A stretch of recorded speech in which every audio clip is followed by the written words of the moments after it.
jump in. Your car or? No, I've done this before, but... So, are you sure?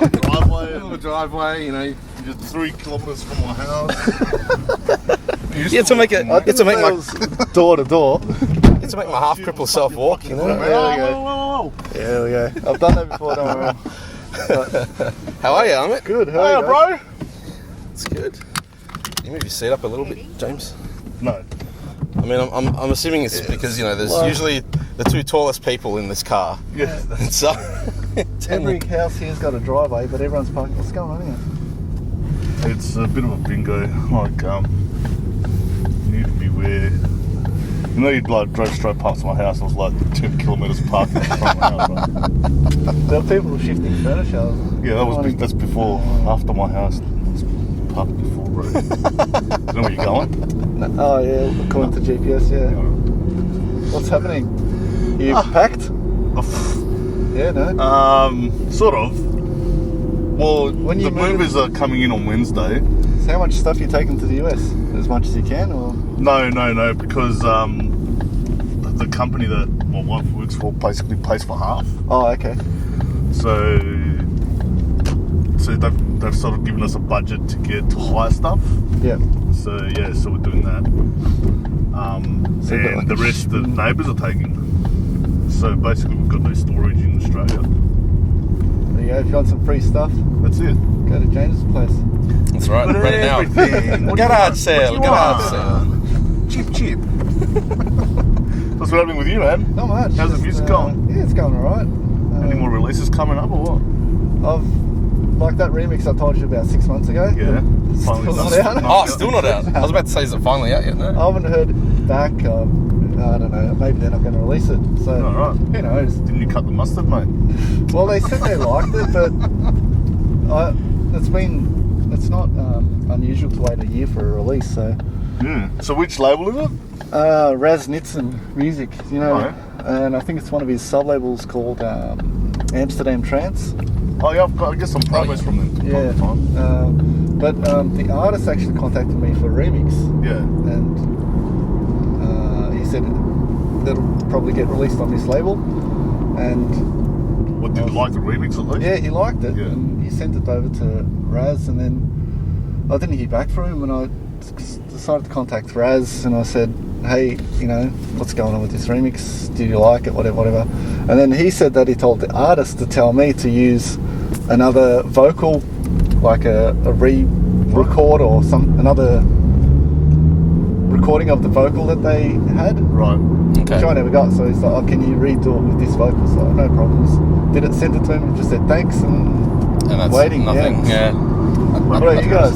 What's the future of Trancegression? Is Jamesy going? Well, with me going to the US, Snaz will take care of the maintaining the I'll be taking over things here. And the radio side. Yeah. Basically, I can still do all the bookings and that because basically that's just an email. So you're going to be at 2 office headquarters now? Well, yeah, hopefully 3 office because we're working on something in Europe as well. Oh, okay. So hopefully we'll get a foothold in Europe. Yeah. We've got a nice little following in Australia, and hopefully I'm going to try and do something in the US. Yep. So James is going to preach the good word of trance over in the US, Boise. and So where in the US are you going? Boise, in Idaho, which is northwest, basically borders Canada. Oh, okay. And at the bottom is like Nevada, next to like Salt Lake and all that sort of stuff. Yeah. The town is actually called the Land of Trees. It's not. It's potatoes. I don't understand. Potatoes. Yeah. Well, I don't know. I looked up. It was on the internet, so it must be true, right? The Idaho potatoes. Basically, the company my wife works for, JR Simpler, the guy that owns it, did a handshake deal with McDonald's to provide their chips. So they've been providing the chips for McDonald's ever since McDonald's started. So there's basically no contract. How good's that? So you can almost walk into any McDonald's and say, give us some my chips. wife works for Simpler. Yeah. Do you know who I am? Have you ever used that? Take your chip supply. Have you ever used that? Do you know who I am? No? No one really cares. Really? I've never used it either, but no one cares who I am either. So it's really. But I've known people that have used it, like seriously. I did the Do You Know Who I Am? Please, tell me more. Who are you? Exactly. Why are you so important? But it's the funniest when they use it on me, and I just go, even if I know who they are, I just go, no. Just to see how irritated they get. Yeah, That's the funny. best, yeah. But yeah, so Trancegression will still go on. Yeah. Obviously, the market's becoming very cluttered with Friday night now and a Saturday as well. So we're going to sort of have to find not a different night, but something different to do. We just got to work differently. I mean, we got to change with how the market Australia is. had this big. At one point, it was really good because certain cities had their trains on Saturday nights, certain cities had it on Friday nights. So it was really good. You could do Friday Melbourne, Saturday Brisbane, Friday Sydney, Saturday Adelaide. Yeah. But now it's like It's a little bit all over the place. Yeah. In a way. I think tours are probably getting more difficult. Tours are definitely getting more difficult, especially with the market how it is. Like the festivals that are happening now are massive, and the trans lineups are huge. Yeah. There's a lot more festivals that are sort of coming in here now. Yeah. But we're always still going to be focused on the club nights and that's right. bringing more of that intimate kind of feel to. Not only that, we want to introduce new talent to the market. I mean, so far the introduction of new talent hasn't really worked for us. Yeah. But we're still going to keep on that track because, how many times can you see the same person like in the same year? 6 times a year? It is getting a bit like that in Australia. I think,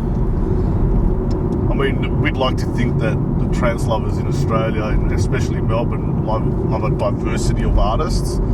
But when we try something new or we do something new, it's usually the reaction's not that great. But we will keep doing it. I mean, we have to keep going. It doesn't look like it's open, does it? This is Mr. Doughnut factory outlet, so we can buy in bulk here. Oh, sweet. Let's buy 400 donuts. Then you don't have to buy another donut ever again. You can just drive around and have like the donuts given to your next show. Maybe they put a paper sign up and said, "No, we're the end closed." of the donut run. Yeah, Thanks for coming. You have to rename it something. Put this through on. Random driving. Can we? So You're a local here. Come on. Southland should have some sort of donut thing happening. It might be like The opportunity for free promotion. bad. That's a shame. See you later, donut close shop. Mr. Doughnut. Call yourself Mr. Doughnut. Yeah, Mr. Donut, Mr. Closed. Yeah, exactly. Don't get good holidays though. 11th of Jan, how good's that? Let's work there. How's married life treating you, mate? I'm not married yet, so I don't know. Yeah, but you've been together for like a million years. That's Moorabbin Airport. There's more missed landings here than... See, there's another aborted landing. Just happened. Oh, it's training though. But that's an aborted landing. Because I've got a friend who's a pilot, and they do it at Avalon a lot. They line up for the runway, Yeah. and he said if those wheels touch the ground, it costs like $800 Oh, no. No way. because you've landed there. Oh, wow. So they do a lot of aborted practice run. Just to save that $800. Yeah, I don't know if it's $800, but it was something ridiculous. So We can go to Southland, which has got a nice little bakery sort of thing. okay, you're a local here. But, it's sort of generic bakery. But let's go there. All right, sometimes do that. Parking on a Saturday and stuff like that. How are you finding? So Snaz, you're going to take over the radio show. You're already I am. taken over a bit. Yeah, we have. In a way, it's still a bit of training wheels at the moment because James has been rather selfish the last few years and just with the golden microphone is like, hey, I'm the John Laws of. This is Kyle Sanderland. Yeah. Wow. I'm the John Laws of trans radio Two of the worst people in radio if we compare to both of them. Kyle Sandland, come on, man. Snaz is telling the story. We're all in agreement here, So, It's true. My passion is radio, so the DJing and the event stuff it's not secondary because that's my business now. Yeah. But I've always been in radio since I was about probably 18 or 19. Yeah. So it's about 18 years, 19, more than that now. Well, Trancegression started as a radio show for James. 24 years in radio I've been. So it's some form, like in commercial radio and also that's longer than some of our co-hosts, by the way. Yeah, are alive. That have been born yet. So. Some of the people that come to the shows. What I've been trying to do since I found out that I was going, because it was still up in the air until about December when I found out they were definitely moving. So I've been trying to introduce like new people into the radio show, like Natalie, Excavator, Aaron, and I would still want to get at least one more person, preferably a female, preferably that produces or DJs. So I'm trying to get at least one more person, like more females. Right. Yeah. What females do in their productions, and also what they do as far as the DJ sets go. I've always been a big fan of female DJs. There's not enough of them. Yeah. There should be more, because the structure, their sets and everything so differently to males. They're more of a perfectionist, I think. Yeah, they are. And absolutely. Because they get criticised more if they stuff up. Yeah. Oh, you're a chick, you can't DJ. But to me, when I see these DJs, you know, like a Paris Hilton or something, it's just disgusting, because it's not fair to other genuine DJs that, like, take Ruth, for example, Artemis. She's the best technical DJ I've ever come across. She's like mind-blowing. She can do anything from like house to hard UK hardcore to freaking to anything. She can just DJ anything, and that's I was getting her to teach people how to DJ. Okay. So because she's so brilliant at it. I was actually speaking to, I had Emma Chat on the last, the vocalist. Oh yeah. And she was talking about how she was actually getting criticised about body image and stuff like that. And I think female DJs might have a bit more of a, I guess it might be a bit tougher because they got other stuff to worry about other than just music as well. Yeah, that's right. Because people are It's tits and ass, isn't it? quick to judge. Yeah. Absolutely. What's she doing up there? Yeah. And then you got those DJs who are just the Playboy DJs who are just pretty, and Paris Hilton, you said. It's not about the music for them, it's just about it's about showing off. Exactly. It's a shame, because they just set back the female DJ such a long way, because then promoters expect, you know, tits and ass. They don't expect talent. If I'm going to put you on, you've got to dress a certain way or something like that, which is not fair, because they're not showcasing their talent, they're showcasing their boobs. May as well become a model. Exactly. So it's not right. I think more promoters, especially in Europe. Like in Australia, it's pretty good, because there is a few female DJs that play on a regular, sort of semi-regular basis out. But in Europe, it just doesn't happen. There's no female DJs. There's a very select handful you always see. But there's a few Aussies, like Nina Kravitz. She's got playing some crazy techno, isn't she? Yeah, I'm talking more about the trance scene. Yeah. I mean, there's a few good female DJs out there in Europe, and they're just not getting a go because, I don't know, maybe there's a stigma about it in Europe. Females can't DJ or whatever. But I've seen some of the best sets from female DJs when they've just smashed the international, they've smashed everyone, and it's just a shame that you don't get to see them do their thing a lot more. How did that Sydney gig come about, by the way? Is that the same people that cancelled on you last time? No, it's new group actually. Oh, sweet. It was funny. Tash, she actually was booked there, and they contacted her and said, "Oh, we're looking for another guy," and she put me forward. So, awesome! You do deserve it, mate. I'll have to give her probably one of the most underrated DJs in Australia. So, yeah, looking forward to that. Actually, it's come along quite well, and I think I'm going to play before Pinky. Oh, sweet. So that'll work really well musically. Nice. Yep. How did you enjoy coming on after us? That was fun. We're sorry, but we're not sorry. I mean, it was New Year's Eve, and you know, it was my last set. So it was his last set in Australia, and we just had to put 140. It just went up to 140. I mean, you know, I can't count that. These things.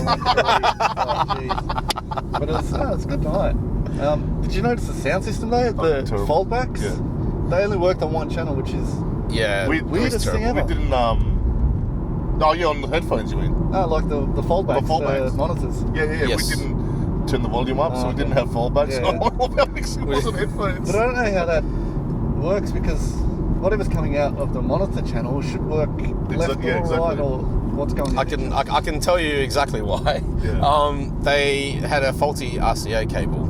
Okay. And But the funny part was, so James was actually doing the countdown upstairs, and I got down to start setting up the decks. There was no power on the turntables. I'm like, okay, call the bar manager over, try to test the sound on one of them, and I'm like, why is there no sound coming out of this? I checked the back of it. There's no RCA cable. Oh, nice. And this was like, and literally, I had the other track playing on the thing because people were coming in, and I thought, oh, great. And I told the venue manager, I'm like, mate, you got 6 minutes to find me another RCA cable because that's how long this track is going for. And when he did, it was only working on one side, so he put it in through mono. And so I don't know. He said it was temporary until he found another one, and I don't know if he found another one. He probably didn't, but doesn't matter. It's not like the because try cutting file this dude. Ooh, sorry, mate. Oh shit. Trying to kill everyone. Yep. Before I leave. Before you leave. Victims. That's where I've got the heavies with me if he decides to cause some trouble. Call me fat. Totally fat. Unit. There's free parking. Yeah. It's like 2 units and the tallest bloke in the trance with us.